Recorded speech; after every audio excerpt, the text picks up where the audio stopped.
When I was 15, I started a YouTube channel where I could post videos about my LEGO creations. Back then, I liked to build action figures, specifically Transformers, using LEGO's Creature and Character Building System, also called CCBS. As the builds multiplied and videos piled up, something special emerged, a story. Suddenly, cool spaceship Transformer number 1 became Skystorm, a member of Hero Factory, who was fighting against Dragon Transformer number 2, named Surge. Soon, I had a full cast of characters and a narrative based on LEGO's Hero Factory theme that connected them. Years ago, several heroes were lost during a research mission to a planet of beasts called Zygeria. Upon discovering Zygeria was dying, Surge returned there, having forgiven them, and committed his life to saving them from destruction. Meanwhile, Furno, now head of the Hero Factory organization, determined to destroy the beast that stole so much from him. That was a quick synopsis of one of many stories I conceived as a kid, likely the only one documented in any way. My 3 brothers and I invented stories through play, building spaceships with LEGO, pretending to be superpowered spies, ripping off the X-Men to form the X-Team. Looking back, the stories themselves were nothing to write home about. None of us really knew how to tell a story, yet I fondly remember the premises, the builds, and some of the adventures and battles we embarked on. I'm Kamen Rogers, an out-of-this-world creative thinker who loves toys and kids, as evidenced by the fact that I have volunteered with kids for 7 years and collected toys such as Transformers, Bionicles, and Gundams for about as long. While considering my senior industrial design capstone, I asked myself one question: can I design a toy to make play better? I believe it is time to take another look at play in 2022 in order to give kids a play experience as meaningful and memorable as many of my own through Storydeck, an innovative narrative play experience. To do this, I need to answer 3 questions. Why is play important? Who is this solution for? And how does Storydeck improve play? Without further ado, let's dive in.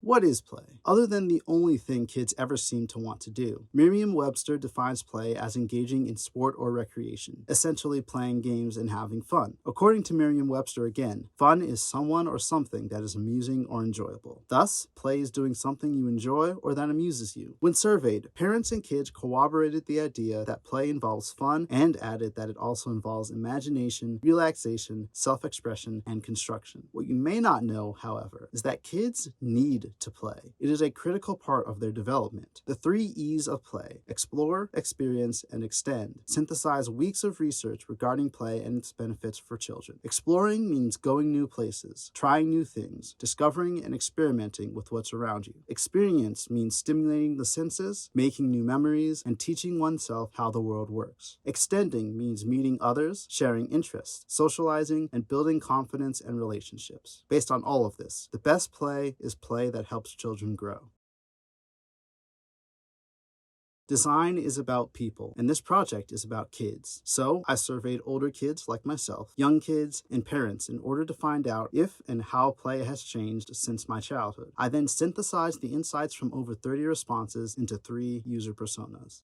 This is Miles. He's about my age, 22, and as a kid he would spend a lot of time outside on wild adventures. Anything could be anything. A bike could be a spaceship. A stick could be a sword. What he imagined, he brought to life, and his play was richer for it. Miles is indicative of people my age. When asked in a survey about how they spent their free time as a child, 69% of total responses mentioned playing outside, 38% mentioned toys, and 31% mentioned video games. Do note that participants were able to give multiple answers, which is why the percentages do not add up to 100. This is Kara. She is 11 years old, homeschooled, and enjoys life with her parents and 4 brothers. She likes to spend her time exploring and challenging herself. She thrives on discovery and independence, seeking ways to prove herself capable of anything. When asked how they prefer to spend their free time, 57% of responses from kids mentioned video games, 43% of responses mentioned playing outside, and 29% of responses mentioned toys. This is Thomas and Martha. Their kids spend a lot of time on video games. Even when they aren't playing, their kids are talking about video games, reenacting video games, and thinking about video games. Thomas and Martha are indicative of many parents who dislike how much video games have captured their kids. A total 43% of parent responses declared that they want their children to engage more in outdoor play and reading, while 29% of the responses explicitly expressed parents' desire for their children to do anything other than video games and TV. Based on this data, play has shifted from outdoor imagination to exploration and gaming, with good reason. Video games are a nearly quintessential quintessential play experience, covering almost everything from the 3 E's of play. First, they are fun and rewarding, triggering dopamine responses in players, which make them feel good and desire to keep playing. Second, video games present an opportunity to prove one's competence and independence by overcoming challenges, and children love the satisfaction and accomplishment that come with progressing in a game. Next, video games are available. As technology has advanced and proliferated, anyone can game anywhere using a smartphone, tablet, computer, console, or probably eventually the microwave. In addition, many games are story-driven, and everyone loves a good story, especially when they get to be part of it. Next, video games are social experiences. You can play with others and share your love of games in communities online or in person. Finally, video games present children with a new world to explore, an experience that excites and intrigues them. Make no mistake, right now, video games deserve to be a child's premier play experience.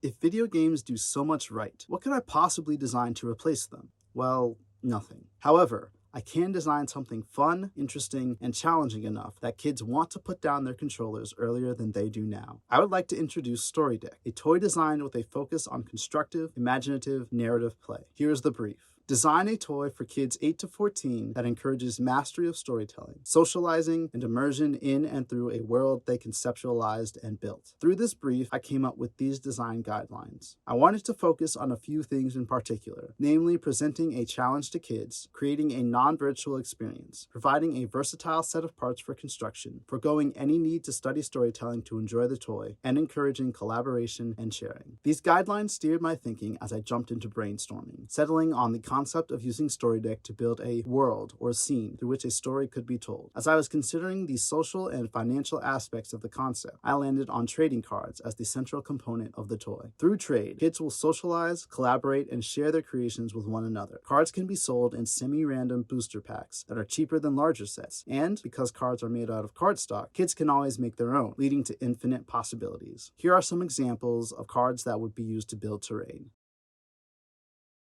With the base of the system conceptualized, I started to ideate something that could hold a card and assemble in a variety of ways. I settled on this plastic part, which I call a frame, that can hold 1 or 2 cards on one side and stack on top of itself. It maintains a 2-to-1 rectangular form, so everything lines up perfectly no matter how you turn it. Along with that, I needed a set of connectors to expand the possible methods of construction. Each connector slots on the edge of the frames using friction, tight enough to hold, but not so tight as to be difficult to disassemble. The top left depicts the I connector, the most basic of the 4. To the right is the X connector, meant for horizontal expansion. On the bottom left lies the T connector, and next to it is the Jackson, the largest and most versatile of the 4. Here's an example of a world/scene a child might construct.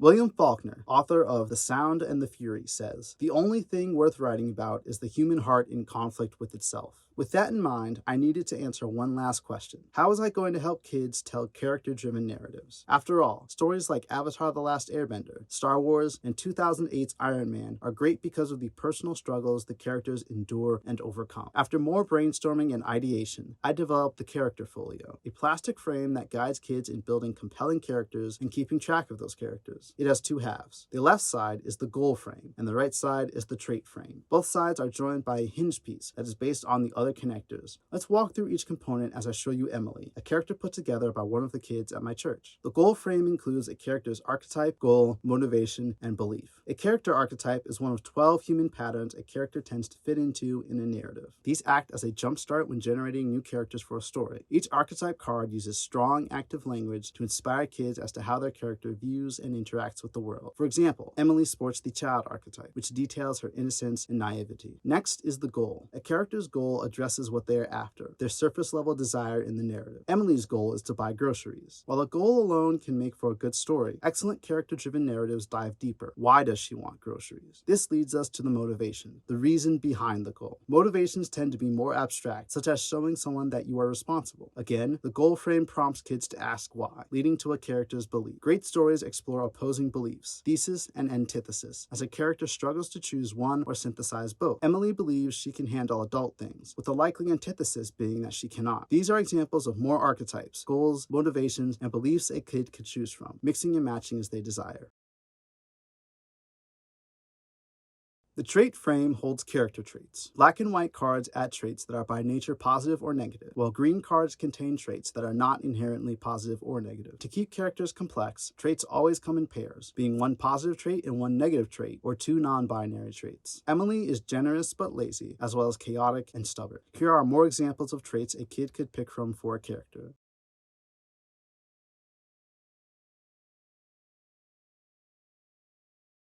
And here's the completed character, Emily. Now that we have a full character and a world, the system is complete, right? Well, there's one last component we need. Overcoming obstacles makes a story interesting and satisfying, so I needed something to generate conflict that presents characters with a choice. Challenge cards are the final piece of Storydeck. These thin pieces of clear ABS fit into standard frames on top of a trait card from the character. Together, the two cards will force a character to overcome something hard by choosing between two traits. In this example, Emily has to contend with bad weather while deciding whether she will remain generous or become stingy. Other challenge cards might include these.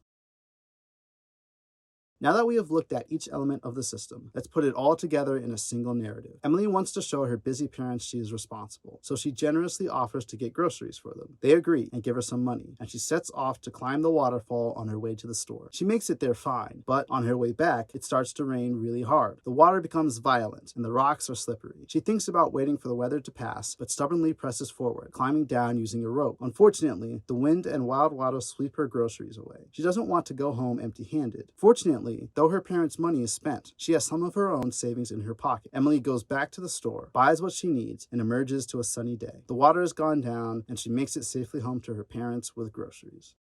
For my senior capstone, I endeavored to design a toy for kids 8 to 14 that encourages mastery of storytelling, socializing, and immersion in and through a world they conceptualized and built. Storydeck's trading card-based system encourages children to share their creations and build a community around them. The frames and connectors allow kids to build a variety of interesting settings in which to immerse themselves. The character folio and challenge cards enable kids to easily tell character-driven narratives. Storydeck evolves play by addressing the needs and desires of kids, providing them opportunities to explore, experience, and extend in a non-virtual environment. What stories will you tell?